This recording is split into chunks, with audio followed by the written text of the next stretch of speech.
Today on the Matt Walsh Show, a serial killer was released twice from prison and then killed each time again. The story only gets crazier from there and more infuriating from there. And it's part of a deeper cultural trend that goes beyond the justice system that I want to talk about today. Also, Antifa plans to disrupt my event at Georgia Tech tonight, so that'll be fun. Plus, the U.S. Air Force brags about its LGBTQ initiatives while war rages in Europe. And a tennis player cries after being heckled by somebody in the audience. This emotional display, of course, means that she is courageous, the media tells us. And finally, at Daily Cancellation, we'll discuss the Kim and Kanye drama. It's not just celebrity gossip. I mean, it is that, but there's something more going on here that we'll talk about as well. All of that and more today on the Matt Walsh Show.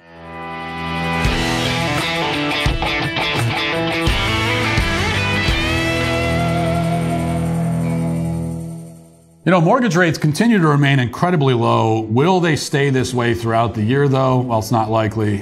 We know that everything seems to be going up these days, and that's why you need to call American Financing. Lock into a low rate now and potentially save yourself up to $1,000 a month.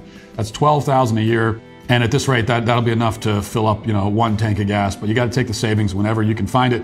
Think about how much that it could help to save money. And then give American Financing a call. There's no pressure, no obligation, no upfront or hidden fees, just a simple conversation around ways to save big money without starting your loan over either. So you're getting in, you're getting this done.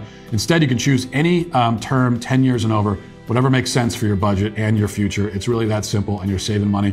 Just do so now while rates are still low. It only takes a 10-minute call to learn more. And if you start soon, you could skip 2 mortgage payments and may close in as fast as 10 days. So call 866-569-4711. That's 866-569-4711 or visit AmericanFinancing.net, NMLS 182334, NMLSConsumerAccess.org. We begin on a Monday with an extraordinarily disturbing story that only gets worse and worse as you begin to peel back the layers of the putrid onion. But there's a reason we're beginning here, and it's not just for shock value, and I'll explain in a minute. But first, the New York Times reports this. An 83-year-old Brooklyn woman convicted twice of killing women she lived with was charged with murder on Thursday after investigators found a head in her apartment that officials said belonged to a body discovered in a shopping cart last week.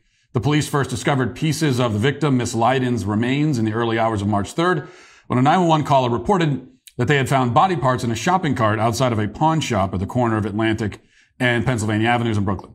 Police officers arrived to find a woman's torso inside a multicolored bag with a flower decal. And they also, by the way, discovered the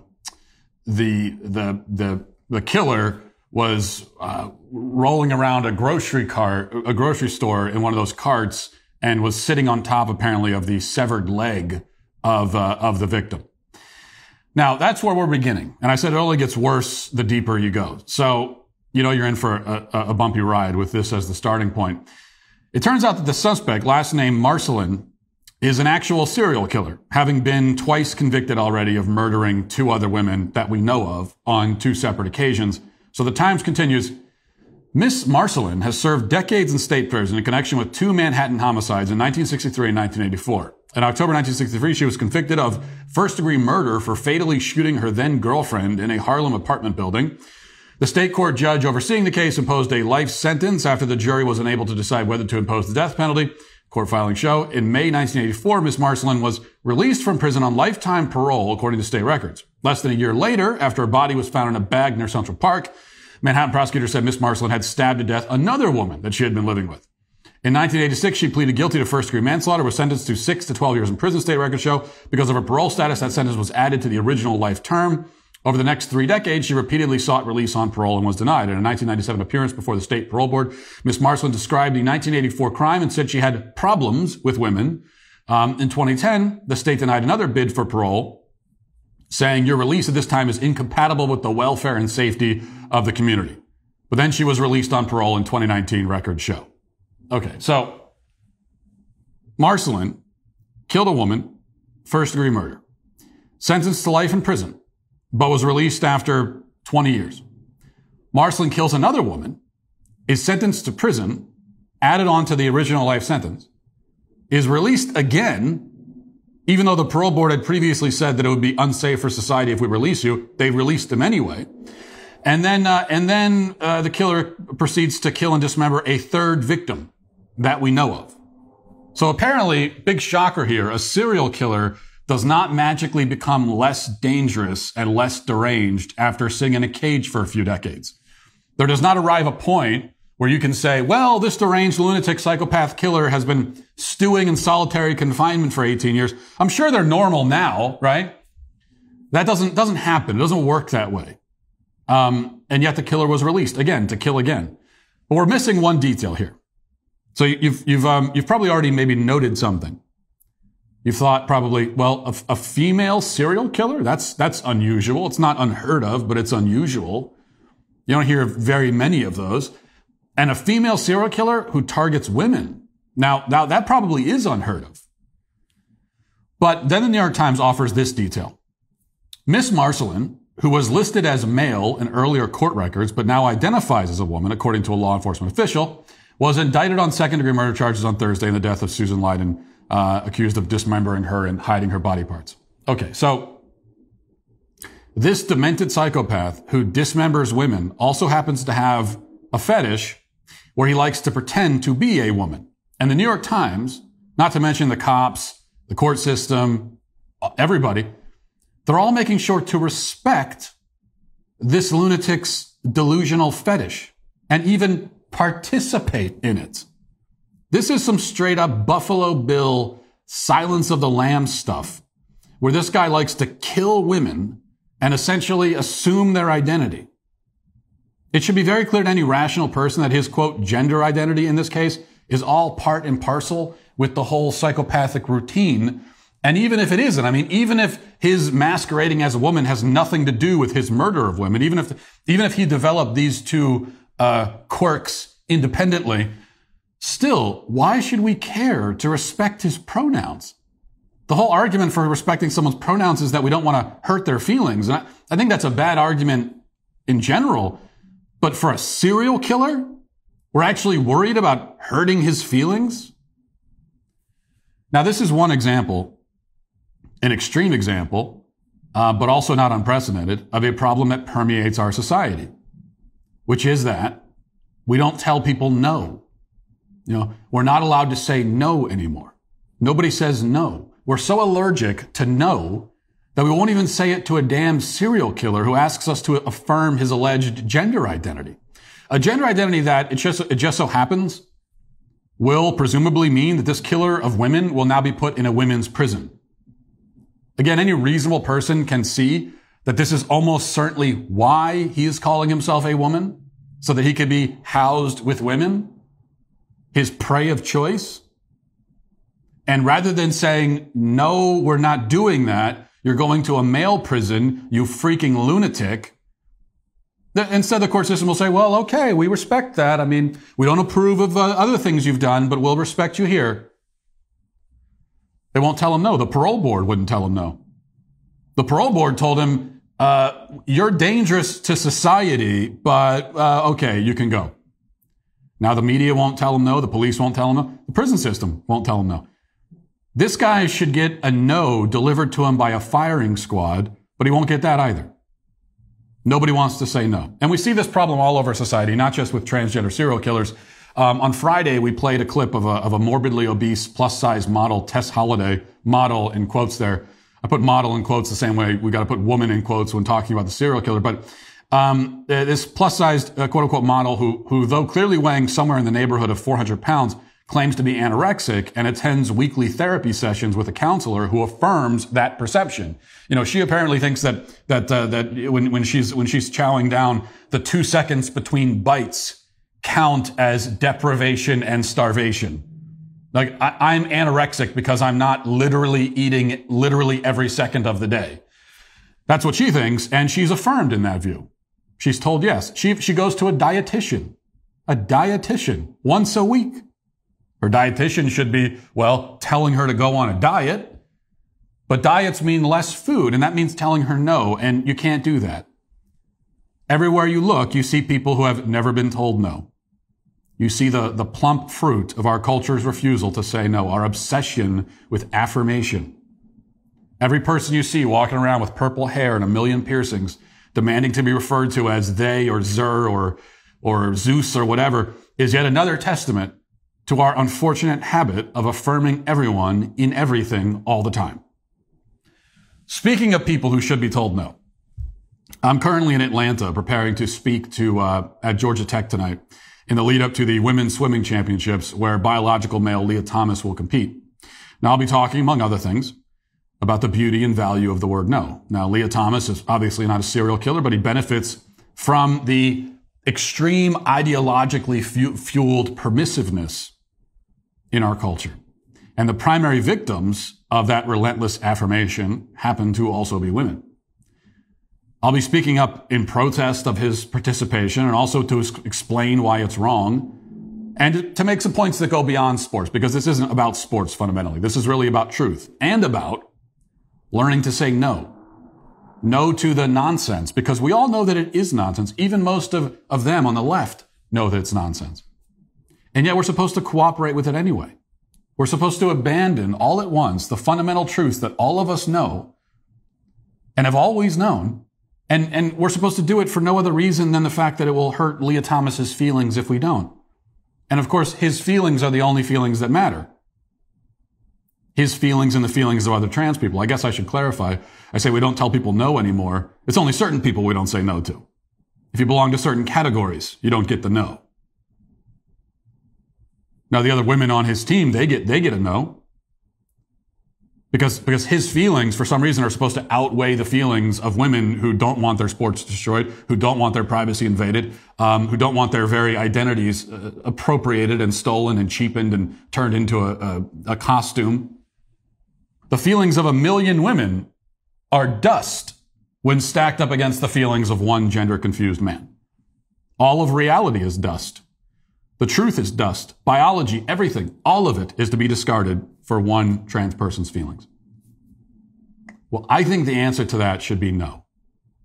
I urge everyone to say no. Don't affirm what you know are lies. Don't cooperate with what you know is wrong. Don't abandon what you know is true. Don't pretend to believe what you don't believe.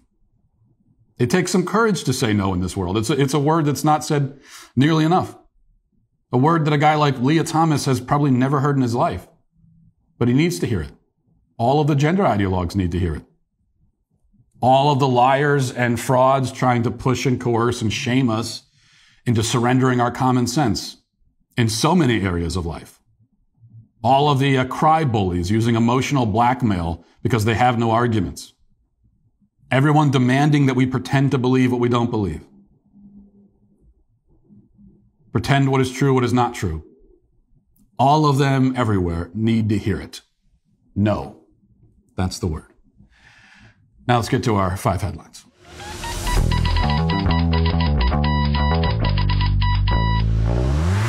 Well, you've heard plenty about inflation, of course, and the thing is when inflation is at 7% like it is now, thanks to Biden, the paper money in your wallet is losing value, and it's losing value fast. You can just feel it. Like you should, if you have money in your wallet, you should just feel it getting lighter by the second. Today, an ounce of gold, though, is worth $1,900. It was worth about $300 an ounce in 2000. So I've been telling you for a while now that you can buy gold from Birch Gold. It's your hedge against inflation. It's your protection against all the madness happening in the economy right now. But did you know there's another way to hedge against inflation? Buy silver from Birch Gold. Don't let the name confuse you. You can get silver as well. Silver is also considered real money, and historically speaking, it's extremely undervalued right now. It's an industrial metal that's in high demand for everything from electric cars to solar panels.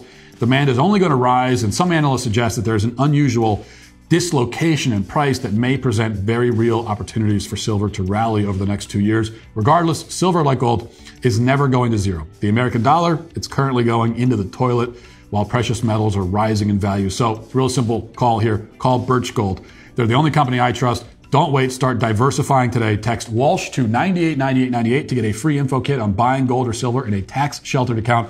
There's no obligation to get this info. Text Walsh to 989898 to get your free info kit now. Well, we'll start here. As mentioned, I'll be speaking at Georgia Tech tonight. Looking forward to that. Journalist Andy No has the scoop here. As he's, of course, his part of what he does so well is keeping track of Antifa and what they're up to. So I learned from him today. He put the tweet out. It says the Atlanta, Georgia cell of Antifa is using Twitter to try and organize a direct action to stop Matt Walsh's speaking event today at Georgia Tech. one of the strategies so far by an Antifa furry member is to hoard all the tickets with fake signups.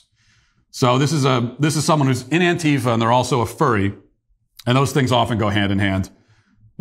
By the way, not to harp on it or anything, but speaking of people who've never been told no, furry, that's another example of what happens when you've got someone their whole life, like no one has ever sat them down and said, no, stop this. This is insane. What the hell is wrong with you? No one's ever said that. And so now these are adults running around in furry costumes doing God knows what.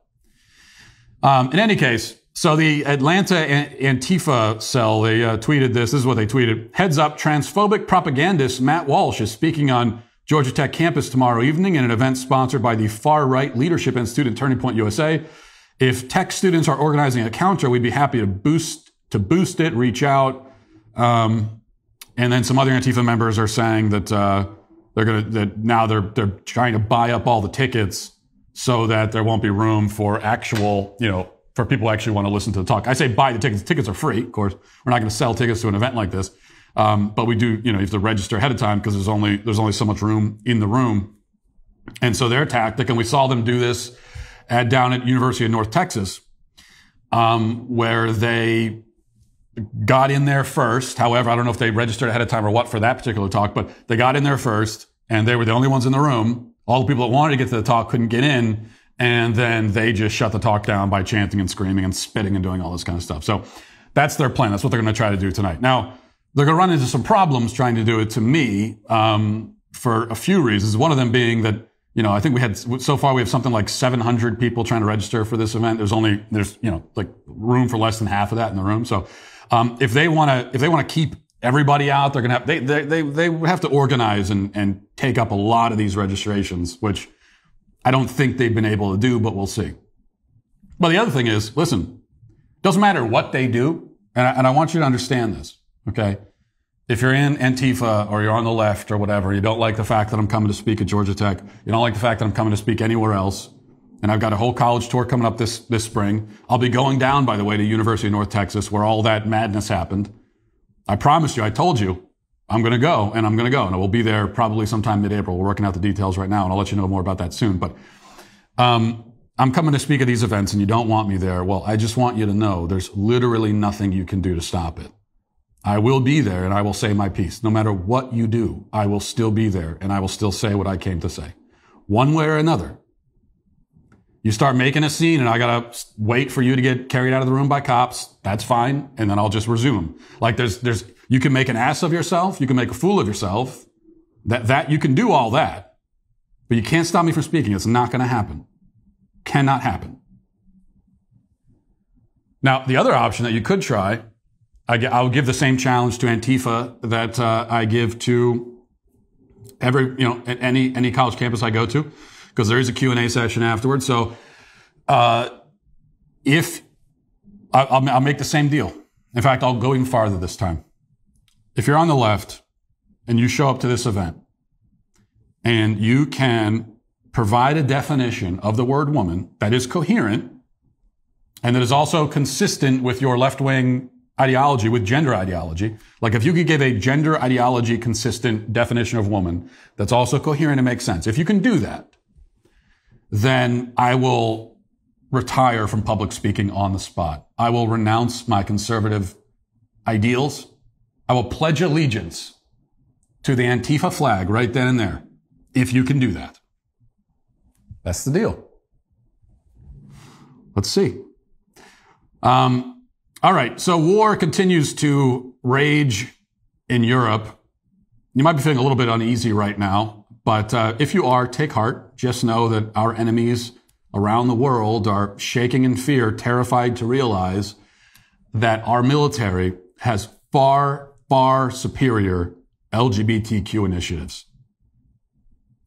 We've got them beat. And I can imagine over in Russia and China and across the world, they're looking at this and they're saying to themselves, look, there's only so much we can get away with.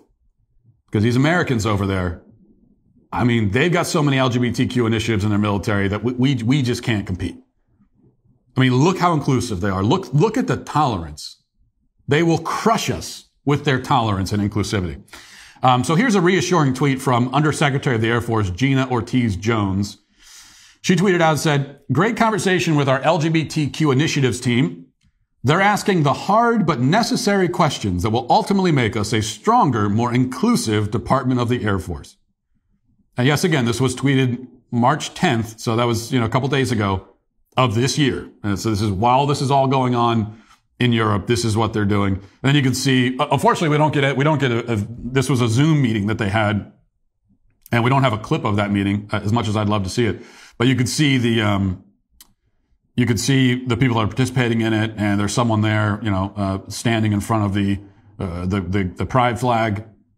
Not just the pride flag, but the newest, most updated, and also ugliest pride flag, which is saying something. And this is what they're focusing on. Now, probably shouldn't need to explain this, I guess, but I will anyway, or really reiterate. Because anytime I bring this up, and I tweeted this out yesterday, and there were people saying, well, hey, it doesn't matter.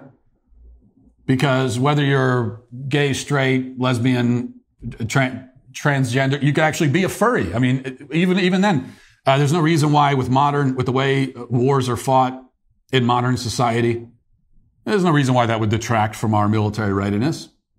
There's no reason why you can't be a drone pilot, right? No reason why you can't, the way someone put it, well, you can still push a button and launch a missile, right? Because it's as simple as that, apparently. But the problem is that, number one, fighting wars is not quite as simple as that, despite how it may seem in video games, even in modern times. But also, the point is, if this has to be explained, it's a matter of priorities. Okay, so the question is, what are you prioritizing? What's your mission statement? And that matters a lot in any organization. What lies at the core of your organization? What are you focused on primarily? Now, there are plenty of organizations that don't really have anything at the core. And those are the organizations that tend to fall apart. They're ineffective. Or they can only be effective for so long because there's nothing sort of holding it all together. And so, again, any institution, any organization, private sector or public, you got to know what's at the core. What are we all here for? What are we doing? What matters the most to us? And the people running these institutions have to know that, because that's also going to determine who they recruit, who they bring in. And the problem right now is that the people in charge, the people running the military, to include civilians, bureaucrats, and everything, for them, they've decided as a top-down decision. This is not a criticism of the actual people in the military who are doing the fighting, but a top-down decision that at the core of the military, they've decided it's going to be things like inclusiveness, tolerance, diversity, LGBT affirmation. That's the problem. That cannot be at the core of your military. That cannot be the mission statement. The mission has to be, and the mission for every military that's ever existed on the earth until now has been to defend your homeland and kill the enemy. And when that's your mission, when you understand that is your core mission, then the other thing is you're going to be recruiting people who are the best at that. That's what you're worried about. Are you very good at defending the homeland and killing the enemy? Are you a killer of the enemy? Are you good at that? Well, come on board if you are. There are some other qualifications as well, but that's the fundamental qualification. Can you do that? But now what they're saying, because, someone like Gina Ortiz-Jones, she's not worried about that. She wants to know, well, are you affirmative? Are you progressive? That's what she cares about. And that is going to severely damage the organization and the institution. All right, from Axios, a fourth dose of the COVID-19 vaccine will be necessary in order to maintain manageable levels of hospitalizations and mild infections. This according to Pfizer CEO Alberto Bourla, who was on Face the Nation on Sunday. So now we're being told by the Pfizer CEO, he's recommending that we do get a fourth shot. In related news, the McDonald's CEO recommends that you do get French fries with your hamburger. The CEO of Cinnabon recommends that even if you went to Cinnabon this morning for breakfast, you could still go for dessert tonight. That's what he recommends. And so the Pfizer CEO is recommending, yeah, sure, keep on getting those shots. But he was interviewed on Face the Nation, and he said something that it's the kind of thing that even now still, if I said it, I'd probably be banned from YouTube. So I'm going to let the Pfizer CEO say this. Listen to this whole clip, and then especially at the very end. Let's listen. Do you think that we will every fall have to prepare ourselves for a booster shot with COVID, just like we get a flu shot? I think so. Many variants are coming, and Omicron was the first one that was able to evade in a skillful way the immune protection that we were giving. But also we know that the duration of the protection doesn't last very long. So what we are trying to do, and we are working very diligently right now, it is to make not only a vaccine that will protect against all variants, including Omicron, but also something that can protect for at least a year. So you've seen some of that data on a fourth dose, a second booster shot. Mm-hmm. You think it will be necessary? It is necessary, a fourth boost right now. The protection that you are getting from the third, it is good enough, actually quite good for hospitalizations and deaths. It's not that good against infections, but doesn't last very long. Mm-hmm. But we are just submitting those data to the FDA, and then we will see what the experts also will say. Okay, so you heard him there at the end. The Pfizer CEO, direct quote, says, it's not that good against infections, but it doesn't last very long.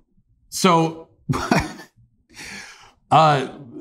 that's a remarkable, not a surprising statement, but still a remarkable statement coming from the Pfizer CEO, given that he's supposed to be selling the vaccine. It's not that good against infections, but it doesn't last very long. And I also love, it's good enough on its own, but when you put the but in there, instead of an and, I think there's a lot of significance. I don't mean to put too fine a point on it, but there's some significance to his use of the word but instead of and. So like you could have said, it's not that good against infections and it doesn't last very long. Okay. But it's not that good against infections, but it doesn't last very long. So the but makes it sound like the next part is the upside, right? So you start with the downside, not that good against infections, but, and then you're waiting for the upside. And the but it doesn't last very long either. So it's not that good against infections. Also, it wears off almost immediately. So that's the good part. So it's as if he's saying it. It's as if he is saying that, this thing is useless, but the good news is it won't be in your system for very long anyway. It's as if he's saying that. As if. I'm not saying that. I'm saying it's as if he is saying that as the CEO of Pfizer. All right. Let's move over to the sports world. This is from the New York Post. It says, Naomi Osaka's match at Indian Wells took an ugly turn on Saturday when a heckler made an appearance. Now, backing up for just a second, Naomi Osaka, just for context and everything, you remember her. She's the tennis star who has been, she's a very emotional person, and she has become, a sort of a mascot for mental health. And she decided, she talks a lot about her mental health, and she decided that for a while, she can't take questions from the media because she can't handle anyone doubting her or asking any questions at all. I mean, she's a star athlete, globally famous, and it's not that she woke up one day and found that she's a star tennis player. No, much to her credit, right? To become a star athlete, you have to pursue that with every fiber of your being. It doesn't happen by accident. So she's worked very, very hard, very, very intentionally to get to this point to become a world famous athlete. And so now she's a world famous athlete because that's what she wants to be. Yet she cannot tolerate any questions, any criticism, any scrutiny from the public.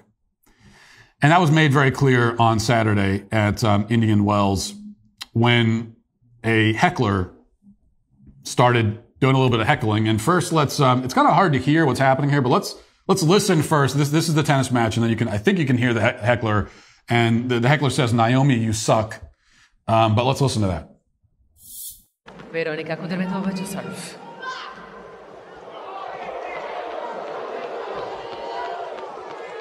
Thank you.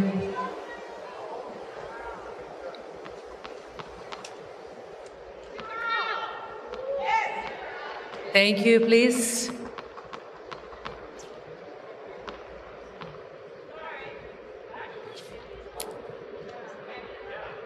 Sorry?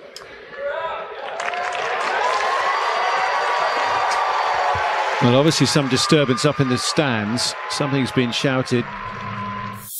Okay, so from what you can tell, it's hard for me to even hear, but there was one person who said, Naomi, you suck. And pretty standard sports heckling going on there. Pretty standard stuff. I think you'll spend 35 seconds in the stands at any football game, and you're going to hear much worse than that.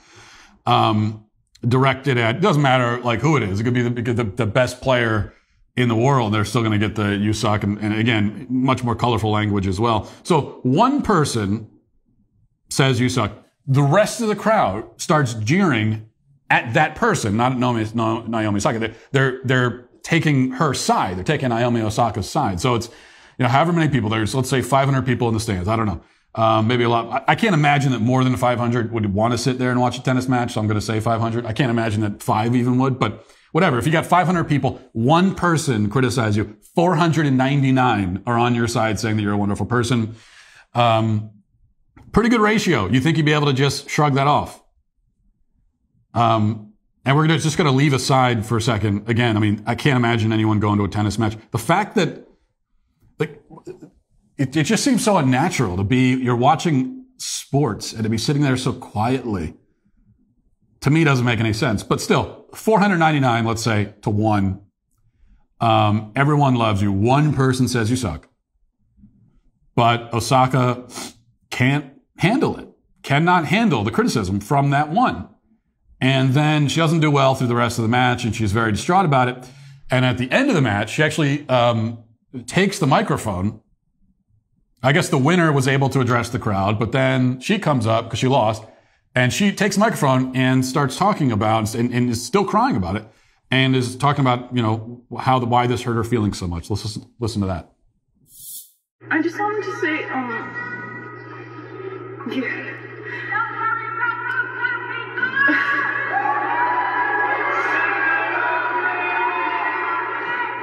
To be honest, I've gotten heckled before, like, it didn't really bother me, but, it's, like, heckled here. Like, I've watched a video of Venus and Serena getting heckled here, and if you've never watched it, you should watch it. And I don't know why, but, like, it went into my head, and it got replayed a lot.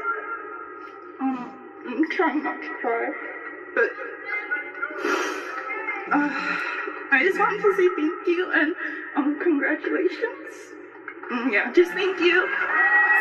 Okay, well, to be honest, I was expecting something a little bit more emotionally affecting from her, but she's very, very upset, and she talks about apparently Serena and Venus and Serena got heckled at that same place years ago, and so she was thinking about that as well. It's hard to believe that someone could get to this point in sports, in athletics, and be this emotionally fragile. It's really hard to believe. Because all along the way, you in order to get better, you have to be able to endure criticism. Like you would think there wouldn't be one successful athlete on the planet who has not been subjected to all kinds of criticism, because that's part of getting better. And it's such a grueling thing to perfect your craft in any field, but especially in front of, and you're performing in front of people, you're in front of an audience, you're a public figure, so you would think that you would just be used to it by now. That's what's extraordinary to me. And yet this is someone who, even after all this time, just is not able to endure any kind of criticism at all. And look, here's the thing. As always with these sorts of things, if the story was just that, what you just saw, a tennis player is insulted by one person in a crowd and starts crying about it, if that was it, then I wouldn't have much to say about it. I'd say, okay, well, whatever. She is a woman, and so women are a little bit more emotional, and so I give her a little bit more leeway there. You certainly see this kind of thing a lot more often with female athletes than you do with male athletes, that's for sure. But there's no difference between men and women, of course, right? And yet all of the crying because of criticism and everything, or most of it anyways, among female athletes. But anyway, If that's all it was, then I wouldn't have much to say about it. But the problem is in the reaction to it, and the media comes along and says that actually this is courageous, that we are supposed to not just like feel sorry for her.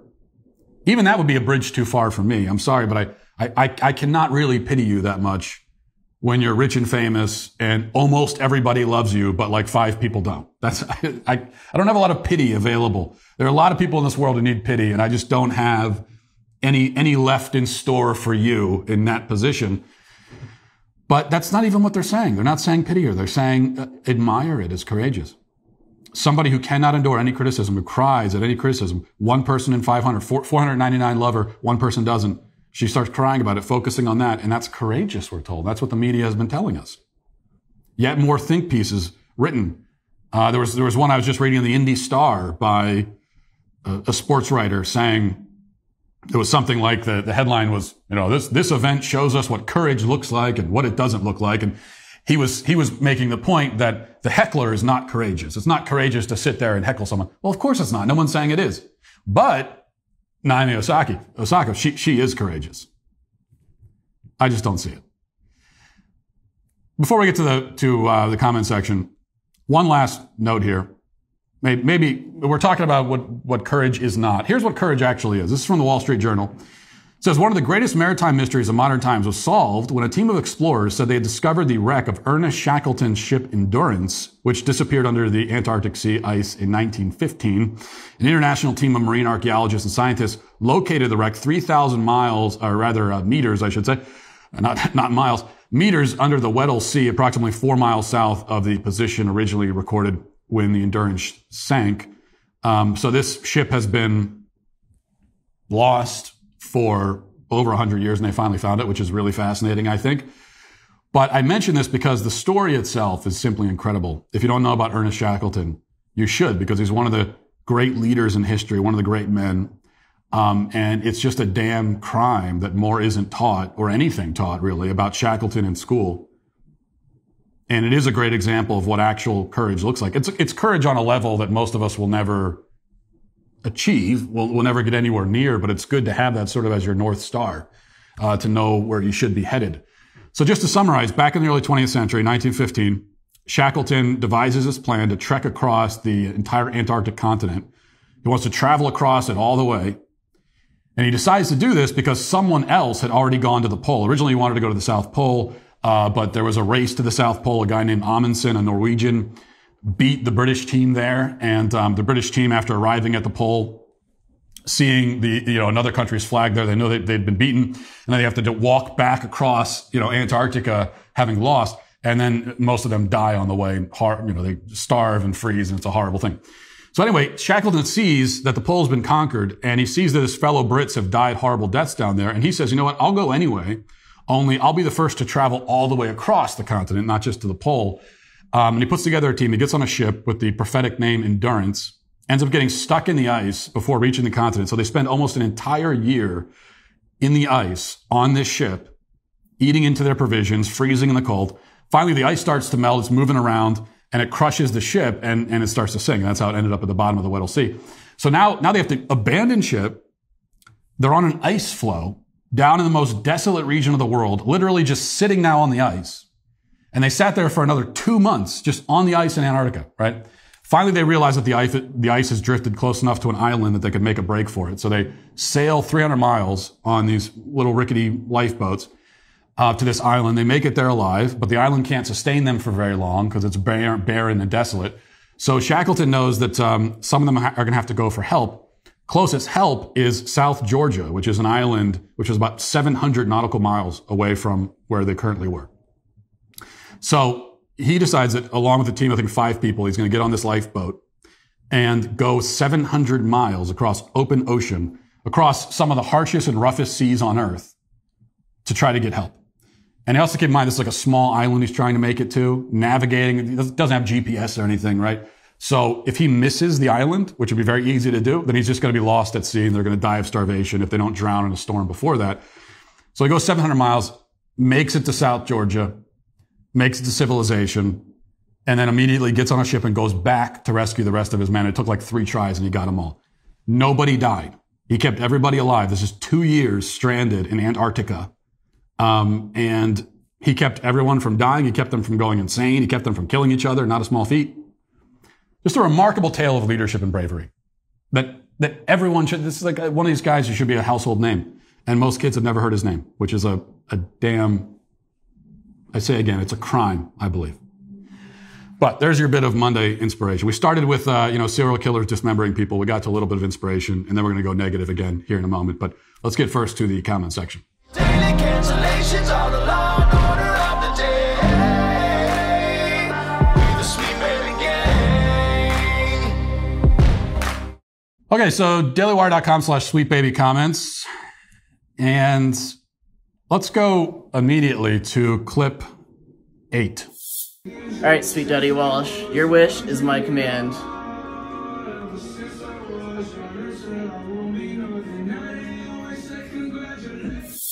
Oh my gosh. Now, I think, so he got Sweet Baby Gang tattoos. And I mentioned like 3 days ago, I think it was, because someone got the Sweet Baby Gang custom license plate. I said, if you're really dedicated, you'll get the Sweet Baby Gang tattoo. But I said I was joking, and I said I will not be held responsible if someone actually goes out and does it. And so this member of the Sweet Baby Gang has gotten on both legs the Sweet Baby, me as a baby in a diaper, and then the other was the Sweet Baby Gang, right on the front of his thighs for all the world to see. And I think those are real. Are those real tattoos? Those are real. My screen here is kind of small, but you could see the red skin irritation. So I think that tells us this is not henna or a stick-on tattoo or something. He got the real tattoo. Oh man. Well, congratulations, sir. I mean, first of all, beautiful art. Okay. Beautiful body art there. I think we can all agree on that, but I don't know what else to say. I'm speechless in the best possible way. But I will not be held responsible for that. When you want to get the tattoo removed in 6 months, don't come asking me for the funds, okay? Well done, though. Well done, sir. Okay, let's see. Michael Napper says, I was recently sentenced to multiple felonies and I was shown much grace. I owned my crimes. I came to Jesus Christ while I was in jail, and after I was arrested, I bonded out. Spent the next 3 years changing my life. These things happened because Jesus Christ took pity on me and changed my heart. The judge could clearly see this and gave me house arrest instead of prison. I cried when he said that because I knew I deserved prison. People do change, especially if God intervenes. Jussie Smollett is not one of those people. His sentence was a slap on the wrist for the damage that he tried to do. He still claimed to be innocent at the sentencing. He lied to himself and others so much leading up to the sentencing that he probably believes that he is innocent. Right, exactly. I mean, change begins with repentance. And I talk about how, harsh prison sentences, and I'm very much, I'm a law and order kind of person, so I'm in favor of harsher prison sentences. I think this is the kind of prison reform we need, is putting people in prison, putting more people in prison and for longer is actually what we need. And I think the chaos in our cities attests to that. But that doesn't mean that repentance and reformation are impossible. Now, there are some crimes where it's either impossible or we have to treat it like it is impossible. If you're a child rapist, if you're a serial killer, then I have to believe that anyone who's alive on earth, God can change their heart. But the chances are so low that for basic societal self-defense, we have to assume that you can never be reformed and keep you in prison forever. But there are many crimes that are not like that. And people can be reformed and oftentimes are. But as you point out, Michael, it has to begin with repentance and owning what you did. Repentance begins with taking ownership of your actions, admitting that it's wrong. That's the first step, and then you get to repentance. This with Jussie Smollett, he's totally unrepentant. He's not admitting even that he did it, even though everybody knows that he did. Which is why if I was the judge in this case, here's what I would do. I would say, Jussie, I can give you 15 years in prison by the law, and I'm going to give you all 15. However, if you admit what you did and apologize for it, I want you to get in front of a camera, hold a press conference, tell everyone you did it, explain the whole crime, admit that you did it. And you can never go back and say, oh, I didn't really mean it. If you do that, then I'll knock, you know what? I might even knock 10 years off the sentence if you do that. At the very least, I mean, this judge who gave 150 days in jail, at the very least, a requirement going into that should have been you have to admit that you did it. And instead, they're letting this guy. That's why it's all pointless. 150 days in jail. You know, he's not admitting that he did it. There's no repentance. He's not changing. He'll get out of prison, and you know what he'll do? He'll come up with a different hate crime hoax. He'll do it again. All right. Let's see. Rachel says the most controversial thing you've ever said, quote, my wife and I have never owned a microwave. How?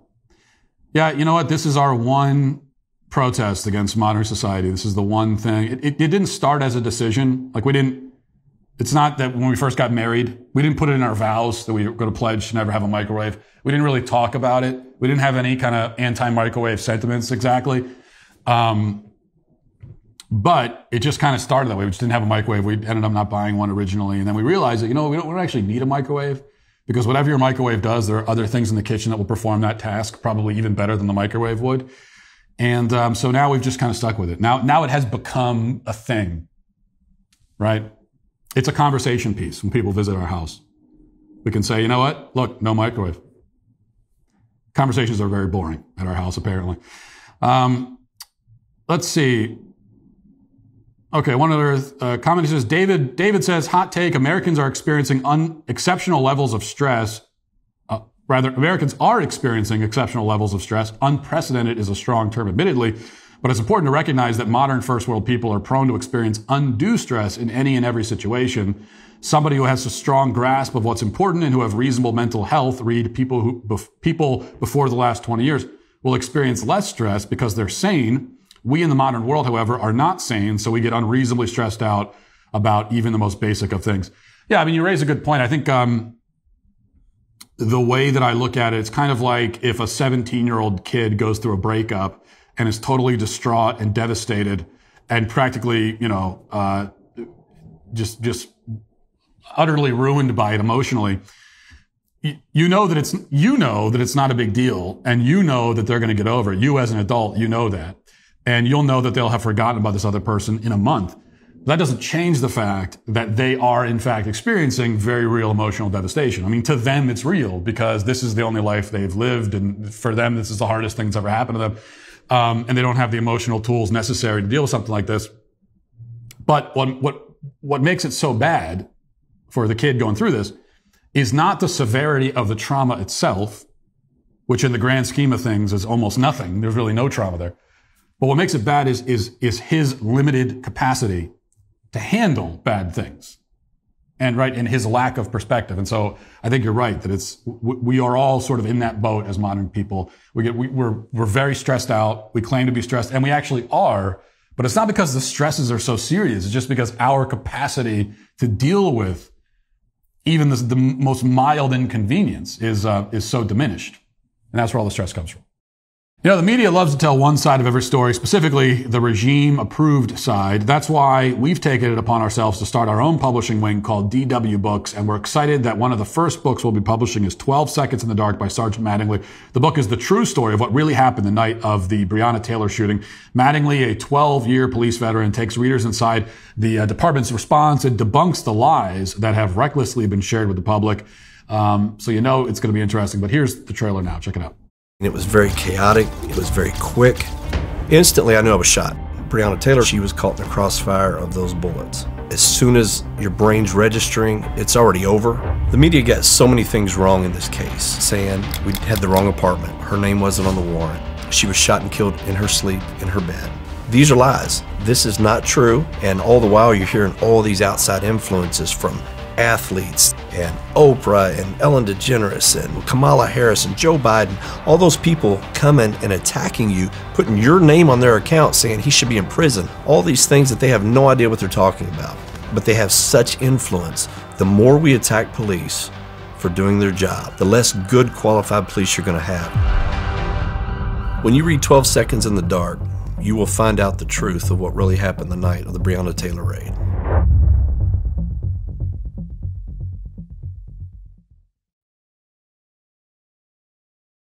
You know, in a world where voices like his are censored and stories are spun to fit the media's narrative, 12 Seconds in the Dark is a perfect example of how important it is for the truth to be told. The book releases tomorrow, March 15th, but it's available for pre-order now on Amazon, so go ahead and get your book now. And speaking of great content, if you missed the premiere of The Hyperions, then there's no need to fret. The film is now streaming at dailywire.com. That's where it's going to live now.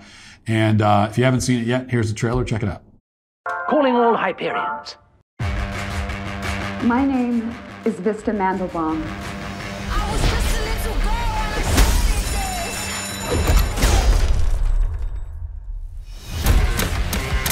My brother and I have taken 4 hostages. Everybody against the wall. We've come for one thing. Our Titan badges. Is this real? Yes, ma'am, this is real. Can I sign this? Well, I want that too. It's the police. They want to talk to whoever's in charge. This Titan badge can grant an individual superhuman power. Perhaps it's time for someone else to take on the responsibility. Meet Apollo.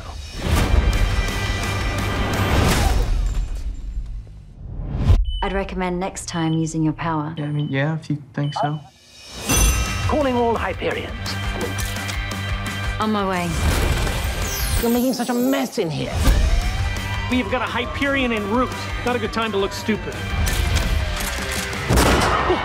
Shots fired! God, come on, give me my gun! Suit up for adventure.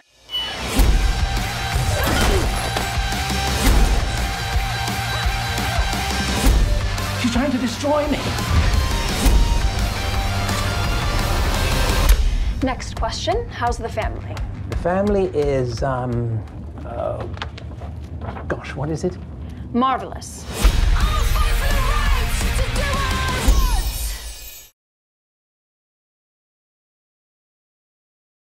The Hyperions is a dysfunctional family film with an 80s aesthetic, and it's definitely worth the watch. So if you're not a member yet, now's the time to join. Plus, if you join right now, you'll be entered to win a spot for the red carpet premiere of Terror on the Prairie starring Gina Carano. If you win, you'll get flown out to watch Terror on the Prairie and get the chance to meet the Daily Wire folks and the film's cast and crew. 2 lucky members will each get 2 tickets to the movie, plus their hotel, flight, all that stuff is going to be paid for. So it's going to be a great night for you. Head to dailywire.com/redcarpet and sign up with code redcarpet to be entered. And don't worry, if you're already a member, just head to dailywire.com/redcarpet to enter. Now let's get to our daily cancellation. So those who have been living their lives blissfully ignorant of the latest celebrity gossip may or may not realize that Kanye West and Kim Kardashian recently split up. Well, in fact, if you're a really healthy person, you may not even realize that they were ever together to begin with, but they were for nearly a decade, I think, or 7 or 8 years or something, and during which time they had 4 children.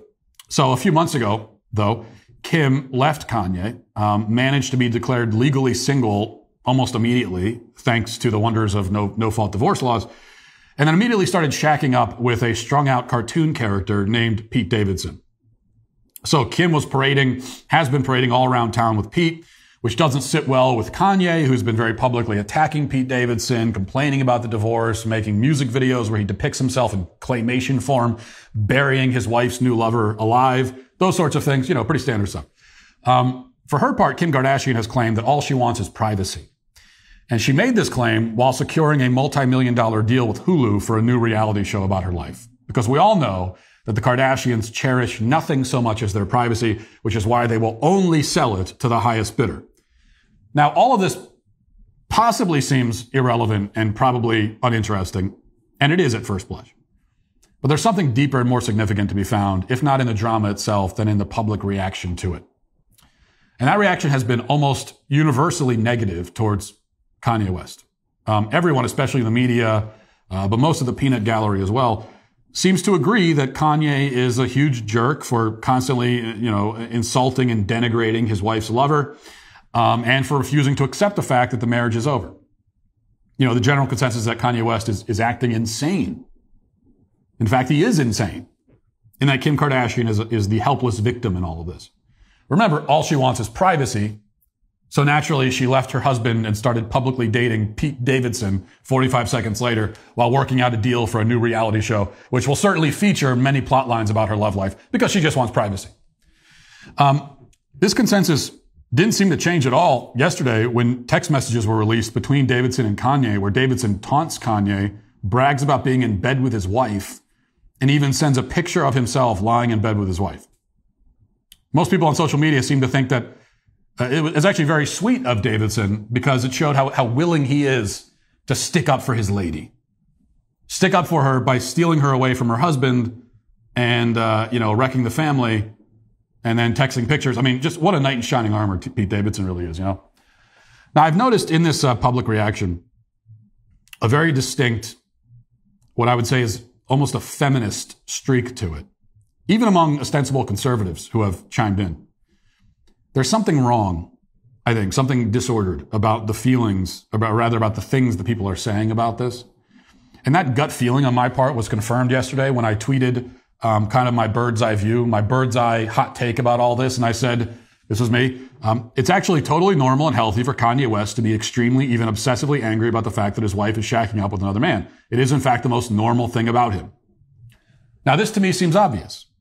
Whatever else you might say about Kanye or Kim, or any of this, we should all be able to at least agree that it's understandable that a man would be extremely, extremely angry and devastated and heartbroken and sad and frustrated that his wife and the mother of his 4 children has left him, and what's worse, is now sleeping with someone else. And worst of all, that someone else happens to look like a heroin-addicted carny. But people do not seem very understanding of that.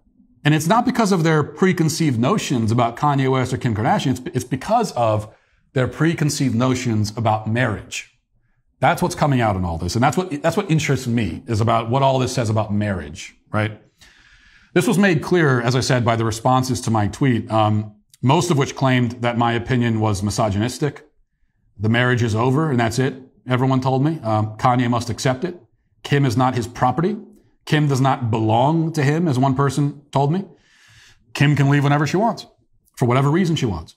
And when she does, it's Kanye's job to accept it and, as it was put to me many times, move on.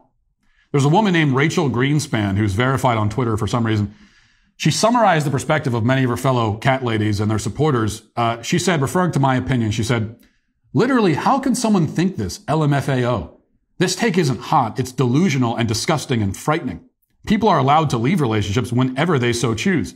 It's actually beyond not normal to harass and threaten your ex-partner's new partner, period. Another woman, also verified for unclear reasons, Margot Harris, said, time to delete this. I hope your exes are safe. Again, many other similar comments. Now, I told Margot that I don't have any ex-wives. I have just the one wife, and she's still my wife, and she's doing well. In the interest of being polite, I also said to Margot that I hope her cats are fine as well.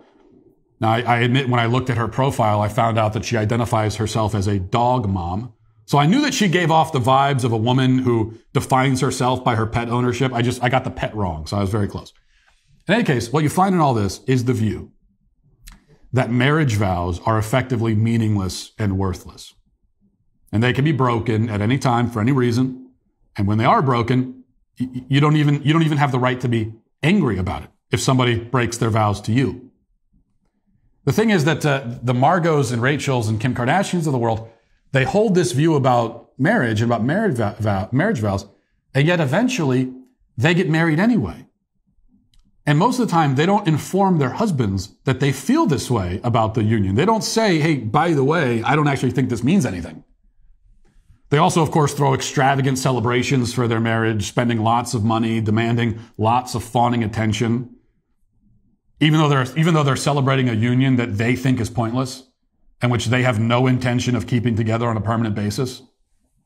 This is the popular modern approach to marriage, and it's why so many marriages don't stay together for very long.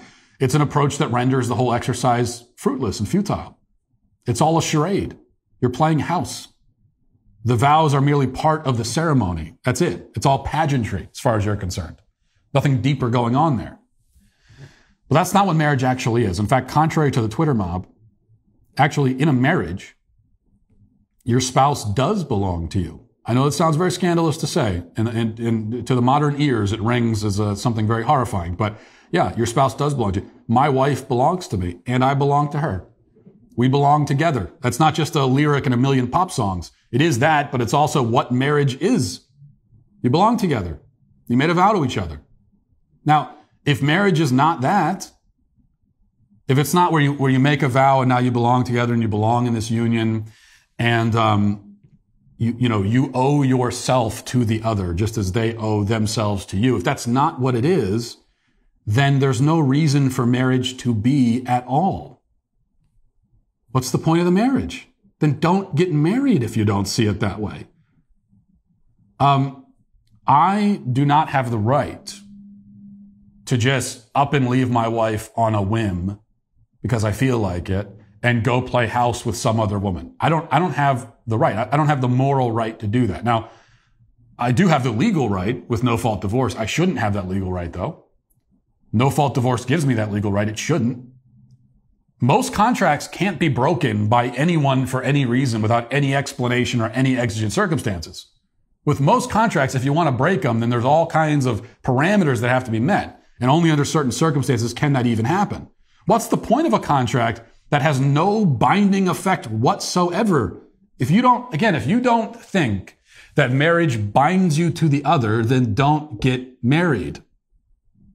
There's no point of it then. The marriage contract, the most important contract of all, the one that human civilization rests upon, why would it be the least meaningful contract of all? Either the vow means something or it doesn't. Either marriage is something or it isn't. Kanye's mistake, quote unquote, was thinking that his marriage meant something, but that's not really a mistake at all, or it shouldn't be. And to have this thing ripped away from you, your life torn apart, your children deprived of the intact nuclear family that they need and have a right to. Speaking of having a right to things, your children have a right to a mom and a dad. They have a right to an intact family. You owe that to your kids. You owe it to them. They're entitled to it. A lot of people think they're entitled to things they're not entitled to. Here's one thing that kids are entitled to. They're entitled to an intact family. And when that happens to you, your spouse leaves you, tears the family apart, it ought to devastate you. If it doesn't, you clearly didn't take the marriage seriously to begin with. Now, I mentioned Miss Margot's comments about my exes, hoping that they're safe, because clearly I'm a violent and dangerous man due to my opinion about Kim Kardashian and Kanye West. I said that I don't have any ex-wives, but multiple people clarified that no, she wasn't referring to ex-wives. She only said exes, to include ex-girlfriends. That's exactly the problem, though. Obviously, what I'm saying doesn't apply to girlfriends. The person you're dating has no responsibility to you, no real commitment.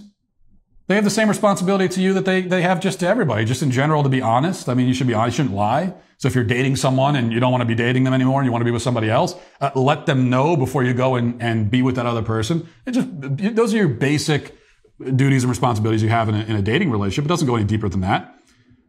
You can, in a dating relationship, you really can leave at any time for any reason.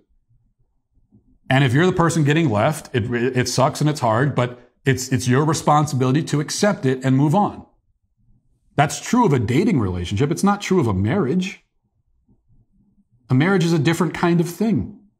And the fact that so many people see no distinction between marriage and dating, they talk about partners. Like, well, just partners. Well, that's spouse or girlfriend, what's the difference?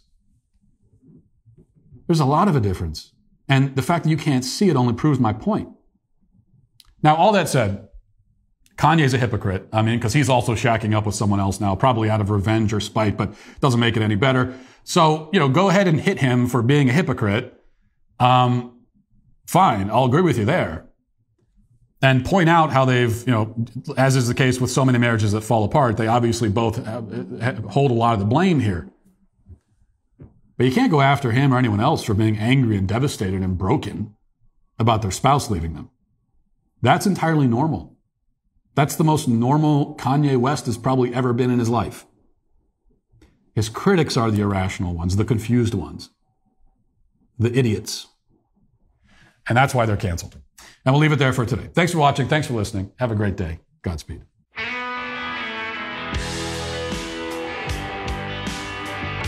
The Matt Walsh Show is produced by Sean Hampton, executive producer Jeremy Boring. Our supervising producer is Mathis Glover. Our technical director is Austin Stevens. Production manager Pavel Vodowski. Our associate producer is McKenna Waters. The show is edited by Robbie Dantzler. Our audio is mixed by Mike Coromina. And hair and makeup is done by Cherokee Hart. The Matt Walsh Show is a Daily Wire production. Copyright Daily Wire 2022. Today on The Ben Shapiro Show, Vladimir Putin unleashes a strike against a Ukrainian base along the Polish border, Iran fires missiles at the U.S. consulate in Erbil, Iraq, and China generously offers to mediate between Russia and Ukraine. That's today on The Ben Shapiro Show. Give it a listen.